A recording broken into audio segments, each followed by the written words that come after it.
გამარჯობა მოგესალმებათ ვანო შოუ პირველი იუმორისტული შოუ TV პირველზე. მინდა დავიწყო უკვე ერთწლიანი ტრადიციული სოლიდარობას უცხადებ ჩვენი გუნდის წევრო ონისე ცხადაძეს და მასთან ერთად სინდისის ყველა პატიმარს თავისუფლებას უსურვებ ყველას.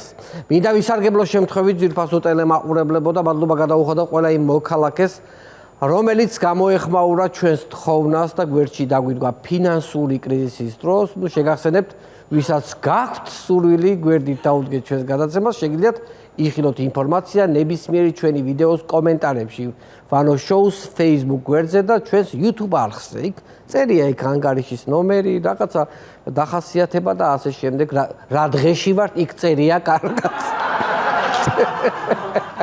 გადაცემის სპონსორია ფრანგული პრემიუმ ბრენდის ესტედერმის ხაზი ინტენსივ. კანის ინტენსიური დატანიანებისა და სიჯანსაღისთვის. ესტედერმი ექსკლუზიურად PSP-ში. იქ არის კარგად ჩამოყალიბებული რა მდგომარეობაში ვიმყოფებით ახლა ჩვენ. დღეს 28 ნოემბერია, ზუსტად 1 წელი გავიდა უწყვეტი აქციებიდან, ასევე 1 წელი გავიდა პოლიციის უწყვეტი ქანცის გაძრობიდან. 1 წელი გადავაგორეთ, როგორც იქნა და იმედი მაქვს, უწყვეტი აქციის დაწყებიდან 2 წლის თავის აღნიშვნა აღარ მოგვიწევს. ღმერთმა ქნას რომ აღარ მოგვიწევს და ქართული ოცნების ხელისუფლებიდან წასვლის იუბილეებს აღვნიშნავთ მომავალი წლები. მე ასე ვფიქრობ, რა იქნება და ესე მოხდეს. მართლა განსაკუთრებული დღეა და მინდა ამ დღესთან დაკავშირებით მადლობა გადაუხადო ირაკლი კობახიძეს, რომელმაც ხალხს აუხილა თვალი. დიახ, მადლობა ირაკლი კობახიძეს. არაფერი არ მეშლება. რატომ? მე შეგახსენებთ რა ხდებოდა 1 წლის წინ. ოპოზიციურ პარტიებს ერთადერთი ხელჩასაჭირი არგუმენტი, რაც ჰქონდათ, ეს იყო არჩევნები გაყალბდა. ეს იძახიან კაცო, ყოველ წელს ეს, ყოველ 4 წელიწადში ესე ამბობენ. იმიტომ რომ თან მე ფურცელმა გაჟონაო. მოკლედ ერთ გაჟონილ წერტილზე იყო ორიენტირებული მთელი ოპოზიციური სპექტრი, რამაც ვერ აიყოლია ხალხი. დადგა 28 ნოემბერი, გამოვიდა ეს ჩვენი ირაკლი კობახიძე და განაცხადა არა, დაახეთქა ჩვენ წყვეტ ევროპასთან ურთიერთობასო, რასაც უკვე კარგად გვახსოვს, რაც მოხდა. ხო და მადლობა ირაკლი კობახიძეს, რომ მართლობიდან 12 წლის თავზე ალალად განაცხადა, რომ ჩვენ მართლა ევროპა კი არ გვინდა, ვაკეთებთ იმას, რაც კრემლს ესიამუნებაო. მე 28 ნოემბერს დავაწესებდი დღესასწაულს და დავარქმევდი სიალალის და გულახდილობის დღეს. სამწუხაროა, რომ 12 წლის მერე ვიწევს ამ სიალალის აღნიშვნა, მაგრამ მე 12 წლის წინაც ვიცოდი, მაგრამ სამწუხაროდ ხალხმა არ იცოდა. ხალხი 12 წელი დასჭირდა არა, პირდაპირ 12 წლის მერე გვითხრა. თორე კიდე რამდენიმე ათეული წლები დასჭირდებოდა ხალხს, რომ ამას მიმხვდარიყო ძვირფასო მეგობრებო. ზუსტად 1 წელი გავიდა უწყვეტი პროტესტის დაწყებიდან და ზუსტად 1 წელი გავიდა, რაც ხალხში აღარ ისმის ფრაზა მე ამ მასთან ერთად აქციაზე არ დავდგები. უბრალოდ ოპოზიციონერები ვერ გადაეჩივნენ. ხალხი მიხვდა, რომ ძალა ერთობაშია, უბრალოდ პოლიტიკოსები ჯერ კიდევ სოლო კარიერას ამჯობინებენ პოლიტიკურ ვითარებაში. დღევანდელ აქციას არ შემოუერთდა გახარიას გუნდი, არც ეცალათ პარლამენტის ტრიბუნას იყენებენ. აზანზარებენო თურმე იქავრობასო. ეს 12 თავზე ხელაღებული დეპუტატი. რა გინდა თქვენ რატომ რისკავთ ასე? თავი გინდა შეაკლათ ქართულ ოცნებას. რას აკეთებთ? ანუ ცეცხლს ეთამაშებით. მესმის რომ ქართული ოცნებას ანადგურებს, მაგრამ ცოცხლები მაინც დაგვიტოვეთ. ცოცხლები. თქვენ ვინ ყოფილხართ? ვინ ხართ ასეთი დაუნდობლები? რა არის კაცო? მართლა ეს აზანზარებს მთელი პარლამენტი, 12 კინკილა დეპუტატი. რამდენიმე დღის წინ რამდენიმე სინდისის პატიმარმა გამოთქვა პრეტენზია პენტენციურ სისტემაში პატიმრების კვების თაობაზე. ერთ-ერთმა პატიმარმა საკვებში მატლი აღმოაჩინა. ნახოთ როგორ უპასუხა ამ ბრალდებას პენტენციური სისტემის ხელმძღვანელმა იუსტიციის მინისტრმა პაატა სალიამ. ნახოთ. მატლი საკვებში შემხვდა იტალიურ რესტორანშიც. სალიას პასუხი ბრალდებაზე. ანუ იტალიურ რესტორანში ვახშმობს. ანუ ხდებით, გაიგეთ ხო? კაცი სამსახურიდან გადაღლილი, რომ შევიდა იტალიურში და თხლად დაჭრილი შემწვარი ხბოს ხორცი, თინუსისა და ანჩოუსის соусით რომ ჭამა, მერე უმის საქონლის ხორცის ყველაზე თხელი ნაჭრები პარმეზანით, რუკოლათი და ტრიუფელის ზეთით ზედ დააყოლა. ზღვის პროდუქტების სალატში შენიშნა მატლი. პატა, ეგ მატლი კი არა, კრევეტებია, ესე რომ გითხრა. ასეთი ფორმა აქვს უბრალოდ შეიძლება ციხეშიც კრევეტებია და მატლი გქონიათ აი ამ დაბიოს ინდისის პატიმრებს. ისე მართალია პატა, რა მოხდა მერე კაცო, მასე ჩინეთში და ტაილანდში ტარაკნებს და ვირთხებს ჭამენ და აქაც რომ ჭამონ პატიმრებმა არაფერი მოუვათ. ძალიან პრეტენზიულები არიან ეს ჩვენი ინდისის პატიმრები. თურმე მატლი ნახეს, მატლი. მიშლენის რესტორნის მენიუ ხომ არ გინდათ შემთხვევით. ან მასტერშეფი ხომ არ ჩავატაროთ პირდაპირ მან თქვენთან საკანთან. და თქვენ დააგემოვნეთ. გემოების თამაში გაიგეთ როგორია. ქართული ოცნების პარლამენტმა უკვე განიხილა და მალე ძალას შევა კანონი, რომელიც ემიგრანტებს საზღვარგარეთ ხმის მისების უფლებას უქმნებს. ანუ პირველი მოსმენით უკვე მიიღეს ეს კანონი, ანუ აქაურობისგან განსხვავებით ემიგრანტმა უკვე ზუსტად იცის, რომ ამ მთავრობას არჩევნების გზით ვერ გაუშვებენ. და აქ ვიღაცებს მაინც ჯერათ კიდე. განსაკუთრებით იმათ ემიგრანტი რომ ჰყავთ გერმანიაში პარტიის ლიდერი, რომელიც ხმას ვერ აძლევს საკუთარ თავს, აი იმას ჯერა რომ არჩევნებით ამათ დაამარცხებს. ამათი დამარცხება შეუძლია, მაგრამ ტრიბუნას მაინც აზალზალებენ ისინი. უბრახუნებენ ეს დაუნდობლები, ეს 12 რა ყავს ეს პარლამენტში. ადამიანებს, რომლებიც მინიმუმ ნახევარი საქართველოს უზრუნველყოფენ ფინანსურად, ხმებს უუქმებენ იმ მიზეზით, რომ კარგად არ იცნობენ არსებულ ვითარებასო ქვეყანაშიო. იმ 3 მილიარდი დოლარიდან, რომელიც ერთ წელიწადში გადმორიცხეს, აქ მათმა ოჯახებმა გადაიხადეს გადასახადები, ჯარიმები, სწავლის საფასური, საკვები. ყველა ამ გადასახადიდან მინიმუმ 18% ბიუჯეტში მოხვდა. ეს არის მინიმუმ 9 მილიარდ დოლარზე მეტი. ამ 9 მილიარდიდან მაგალითად 7 მილიონი ყოფილ პრემიერ-მინისტრის სახლში იყო, სეიფში შენახული. ამიტომ მართალია ხელისუფლება, რომელიც თქვენს მიერ გამოგზავნილ თანხას იპარავს და სახლში მიაქვს, რატომ მიგაცემინებს ხმას საკუთარი თავის წინააღმდეგ? თქვენ გადმოგზავნეთ აქეთ ფულები, ესენი სეიფში წაიღებენ. აწყობილი სისტემა გინდათ ჩამოშალოთ? არ ჩამოგაშლევინებთ. არ ჩამოგაშლევინებთ, იცოდეთ. ემიგრანტებთან დაკავშირებით წარმოუდგენელი განცხადება გააკეთა ოცნების პროპაგანდისტმა, მე ესე ვარქმევ, გიორგი იაკობაშვილმა. არ ვიცი ეს ადამიანი, ვინც წინა გადაცემაში ჰქონდა ემიგრანტებზე რო თქვა, რომ ჩამოვიდნენ ბირჟაზე დაჯდნენ. კიდე აგრძელებს ეს კაცი და ნახოთ რა სისაძაგლეს ლაპარაკობს ემიგრანტებზე. იქ უნდა იყოს გადასახადები, იქ უნდა იხადოს, აქ ეს წვლილი არ უნდა შეიტანოს და მე რომ მოკვდება საელჩოს მიადგებიან რა და საქართველოს ბიუჯეტის ფულით აქ უნდათ რომ ჩამოასვენონო. გაიაზრეთ ხომ როგორი საშინელი რაღაც თქვა. რომ გვეკითხებიან ხოლმე გვეშველება რამეო. სანამ ესეთი ხალხი ყავს ქვეყანაში, მანამდე არაფერი გვეშველება ძვირფასო მეგობრებო. აი ეს არც კი ვიცი რა უწოდო, ქვეყნიდან გადახვეწილ ხალხზე, რომლებიც წელებზე ფეხს იდგამენ, რომ ოჯახები არჩინონ, იმათზე ამბობს, რომ მოკვდებიანო და სახელმწიფოს თხოვენ ჩამოსასვენებელ თანხასო. ნარჩევი საზოგადოება რომ წასულია და აი ასეთები რომ ყრიან ამ ქვეყანაში, რანაირად შეიძლება რამე გვეშველოს ძვირფასო მეგობრებო. რაღაც არ ამგონია, რა ესეთი შეგრძნება მაქვს. ქართული ოცნება ჯის ყველას, ვინც მათი მომხრე და მაქებარი არ არის, ნახოთ რა მიზეზით გაუშვეს სამსახურიდან საჯარო მოსამსახურემ. ყოფილი საჯარო მოხელე ამბობს, რომ სამსახურიდან ნუცა ბუზალაძის შესახებ გაზიარებული პოსტის დაჰაჰავების გამო გაათავისუფლეს.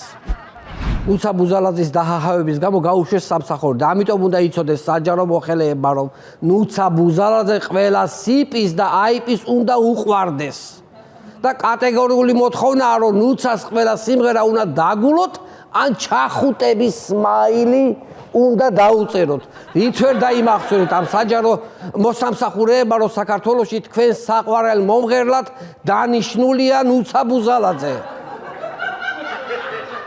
და თქვენ დანიშნულები ხართ მის ფანებად. ესე არის დაწერილი, დამთავრებული ამბავია. ვაგრძელებ თავრობის მიერ ხალხის დასჯის თემას, როგორც ვიცით, საქართველოში უამრავი ადამიანი იღებს სოციალურ დახმარებას. ნახოთ, რას გეკბავს ირაკლი კობახიძე და ქართული ოცნება. არჩევნები დასრულდა, ოცნება სოციალური დახმარებების გადახედვას იწყებს. თავრობა აპირებს ხალხს სოცდახმარებები მოუხსნას. რეალურად არჩევნები დამთავრდა და როგორც ხდება, ხოლმე 1-3 წლით მოუხსნიან ახლა დახმარებებს ხალხს. მე არჩევნები რომ მოვა, ისევ დაუნიშნავენ. ერთი სიტყვით არაფერი ახალი, სტანდარტული მართლობაა, არაფერი განსაკუთრებული. ახლა ამ სოცდახმარებებს რომ მოუხსნიან, მოსახლეობა ალბათ აღშფოთდება. იტყვიან ახლა აღარ გჭირდებითო? ნახეთ თქვენ რას გიზამთო, მაგრამ მერე მოვა არჩევნები 1-3 თვის ადრე დანიშნავენ ისევ სოცდახმარებებს და გაიყუსებიან ესე ჩუმად სუსი აღარ იქნება, ჩაივლის არჩევნები ისევ მოუხსნიან, ისევ გაბრაზდებიან, 1-4 ისევ მოარჩევნენ, ისევ გაიყუსებიან. ერთი სიტყვით 4 წელიწადში 3 თვე იღებენ სოცდახმარებას. 4 წელიწადში ერთხელ. ქვეყანაში ადამიანები იმაზე ფიქრობენ, როგორ გაიტანონ თავი თვიდან თვემდე. სამაგიეროდ სულ სხვა საფიქრალი და სულ სხვა გეგმები აქვს ქართული ოცნების ჩინოვნიკებს. ნახოთ ინფორმაცია ბათუმიდან. ოცნების წევრმა გიორგი ჭყონიამ ბათუმის მერის წინ მდებარე სახლს უნებართოდ ჯერ 2 სართული დააშენა, შემდეგ კი კოშკი დაადგა. კიდევ უნდა სართულების დაშენება გიორგის უბრალოდ ღმერთმა ხელოსნებს ენები აურია და აღარ გამოვიდა მე დასრულება და იქ დაამთავრა იქვე. მინდა შევეხოთ ემარს, რომელიც ერთდროულად ახარებს და ამწუხრებს ქართული ოცნების მხარდამჭერებს.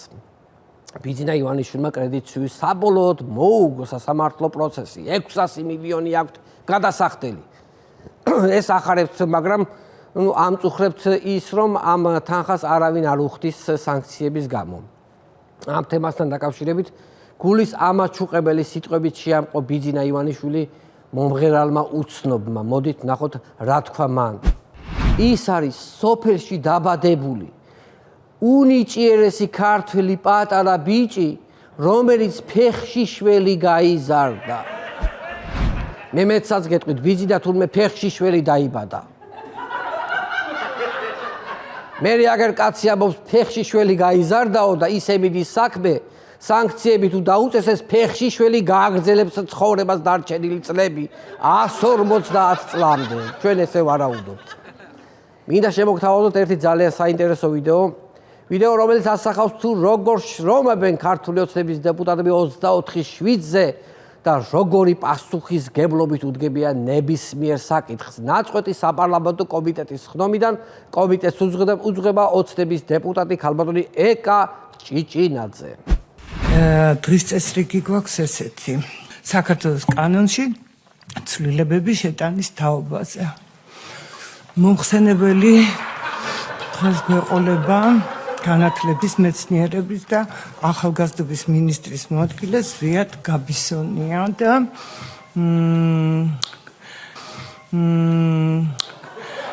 გთხოვთ ხელისაწევით დამიდასტურა დღის წესრიგი.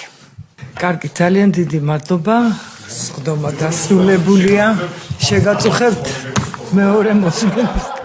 როგორ მომეწონა ეს ინიციატივა, ისე ძალიან კარგია. თან როგორ თავისუფლად მიიყავს სხდომა. ძალიან ნორმალური იყო ეკა, არაჩვეულებრივი იყო. ბოლოს ველოდებოდი, რომ კევისგან ბუშს გაბერავდა და მე ესე გამოწელავდა, თითზე დაიხვევდა, როგორც იციან ხოლმე და მე ისევ ჩვეულებრივად გააგრძელებდა ღეჭვას. ერთი სიტყვით ეს იყო მსოფლიო საკანონმდებლო ისტორიაში პირველი ღლაჭა-ღლუჭით მიღებული კანონპროექტი ძვირფასო ტელემაყურებლები. რომ გაებერა ის კევი, მე და გაეხეთქა, უკვე შოუც იქნებოდა, შოუს ელემენტებიც იქნებოდა, მაგრამ იმედია გამოასწორებს შემდეგ მოსმენაზე. ქალბატონი ეკა ჭიჭინაძე რაღაცა ისეთი ქალია, კომიტეტის ხდომაზე ნუშის ლიქიორი და გადახსნილი ბამბანერკა რო უნდა ედგას, კონიაკის ნაჩინკიანი ბამბანერკები, ხო იცი ესეთი რო იყოს, დაატკაცუნებდი და ახალ ბავშვობაში რო არ გვიხსნიდნენ სახში რო გვედოსო, მაგრამ რო არ ხსნიდნენ, ამას ეკნებოდა გახსნილი, იმიტომ რომ კომიტეტის ხდომაზე შეეთავაზებინა კოლეგებისთვის. მოდით თემაზე გადავიდეთ. კვლავ არ ცხრება ევროპა ჩემთვის ყველაზე მძიმე თემაა ძვირფასო მეგობრებო, კვლავ გვემუქრება ქართველ მამაკაცებს გათხოვების საფრთხე. მაგრამ მე არ მეშინია, რადგან ჩვენ გვიცავს ნინო წილოსანი. ნახოთ მისი განცხადება. უგუნურების დასმული კითხვა, კაცების გათხოვებას გვიპირებენ? დიახ! პირდაპირ გვეუბნებიან, რომ ეს უნდა იყოს გარკვეული ნორმა. აი რა ვთქვა ახლა მე ამ განცხადებაზე? არც კი ვიცი, რა ვიცი, აი საიდან დავიწყო. მაგრამ რავი, ახლა ფიქრობ, მართლა ესეა, მართლა ესეა. აი სად არის ის ოცნების ახალი პარლამენტარი? მაჩვენეთ, ერთი ფოტო მაჩვენეთ რა იმისი. აი მთელი ევროპა რო ფეხზე დადგეს, აი ამას რა გაათხოვებს გაფიცე. აი მითხარით ახლა აი ამას რა გაათხოვებს. მე გავიგე ამაზე მიდის ნადირობა, ხოცავენ თურმე ერთმანეთს შვედები და გერმანელები. ფინელები ბოჟაძეზე ყოფილან გადარეულები, თუმცა მაღალი კაცები მოსწონთ ფინელებს და ისე მე ვერ ხვდები რა მოსწონთ ეს ევროპელ მამაკაცებს ამ ჩემ ქართველ კაცებში, მაგრამ მე თვითონ ახლა ქართველი რომ ვარ, ვერ ვაფასებ ალბათ. ხვდები აი შეფასება ჩვენ თავს ვხოთ, ჩვენ თვითონ ვერ ვაფასებთ, ან საკუთარ შარმს და სილამაზეს ჩვენ თვითონ ვერ ვაფასებთ, ხვდებით რა შეესაქმე. თქვენ ალბათ ფიქრობთ, კარგი რა გათხოვებაო, სად გინახავთ რომ ქართველი კაცები თხოვდებოდნენ, მაგრამ მე გეტყვით, ახლა იმიტომ ვერ თხოვდებიან, რომ დაბმული გვყავს ეს საჯიში ქართველები და გულში იკლავენ იმ გრძნობებს. და აი ევროკავშირში რომ შევალთ და ამ დაბმულებმა თუ აიწყვიტეს, მერე ნახეთ რამ ხელა უბედურება დატრიალდება ქვეყანაში. დაციაობა იქნება ჩვენს კაცებზე. ვინ ვის ევროპულ მკლავებში აღმოჩნდები და არავინ არ ვიცით. არავინ არ ვიცით, მაგრამ ერთი რაც ვიცი ის არის, რომ კარგად დაიმახსოვრეთ ევროპელო კაცებო. გრძნობების გარეშე გამორუცხულია მე ვინმესკენ გავიხედო. ნუ ყოველ შემთხვევაში მე ესეთი ვარ.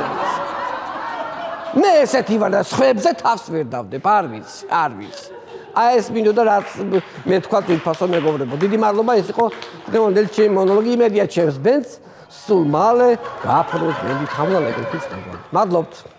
გადაცემის სპონსორია ფრანგული პრემიუმ ბრენდის ესტედერმის ხაზი ინტენსივ. კანის ინტენსიური დატანიანებისა და სიჯანსაღისთვის. ესტედერმი ექსკლუზიურად PSP-ში. იპოვე ჩვენი არხი შენი ტელევიზორის პულტზე. მაგთი ნომერი 45. სილქნეტი 345. ახალი ქსელები 345. მარტივი 45.